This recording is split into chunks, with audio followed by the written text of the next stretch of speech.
This is the best way to punish rapists. First, shave off his beard cleanly. While he's panicking, knock him out with a sedative. Then confiscate the weapon used in the crime. And this step is only the beginning. When Vincent woke up and saw his genitals gone, he found it hard to believe, but before he could recover from the shock, Dr. Robert walked in. He told Vincent the sex reassignment surgery was a complete success. To prevent adhesion in his genital area, a dilator would be required. Driven by sheer survival instinct, Vincent had no choice but to consent. A month later, during his follow-up checkup, Vincent's recovery was progressing well. He pleaded with Robert to spare him, but the response plunged him into despair.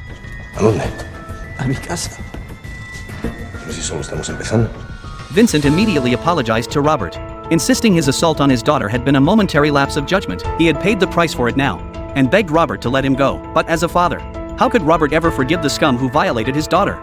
He didn't intend to harm Vincent, but to transform him into a woman. The final hurdle was Vincent's skin. Fortunately, Robert's medical skill was exceptional. By extracting animal cells, he developed a new type of artificial skin. After numerous grafting experiments, Robert transplanted this skin onto Vincent's body. Not only was it smooth and delicate in appearance, it could also withstand high-temperature burns. With the skin issue resolved, Robert demanded Vincent wear a body-shaping garment daily to mold his physique closer to that of a woman. At this point, Vincent had only one thought: to find an opportunity to escape. One day, he suddenly ambushed Robert, then snatched the keys and fled the room. But he soon realized it was futile. The front door was fitted with a remote-controlled lock. Robert pressed the remote, and the door sealed shut. Vincent was utterly despairing. Learning from this incident, Robert confined Vincent to a single room, occasionally sending in dresses. Yet each time, Vincent would tear the dresses to shreds, venting his pent-up frustration. Realizing he couldn't monitor Vincent constantly, Robert hired a nanny. He instructed her to add a small dose of sedatives to Vincent's daily meals. Under the medication's influence, Vincent grew much more docile. He no longer refused the cosmetics Robert sent him, seeing Vincent's improved behavior.